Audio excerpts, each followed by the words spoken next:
How to fix missing base system device driver in Windows.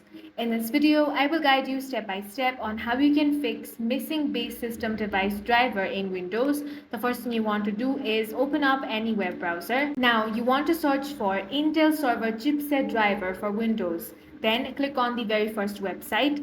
Here, in the version, you want to select the latest one. Now scroll down a bit and you will find the available download. Go ahead and click on that. Now here, select I accept the terms in license agreement. Now your download will automatically begin. If it doesn't start, you can also download it manually. Once the downloading has been created, locate that file. Now you want to extract this file to a specific folder. For that, go ahead and select your folder, then click on OK.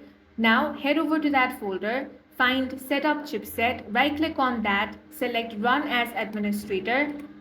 Now you want to click on Next option, then click on Accept. Now click on Install. Wait for the installation to be completed. Then you can open up Device Manager and here you will find that the problem has been fixed. And that's all for this video. If you found it useful, make sure to hit the like button and subscribe for more videos like this.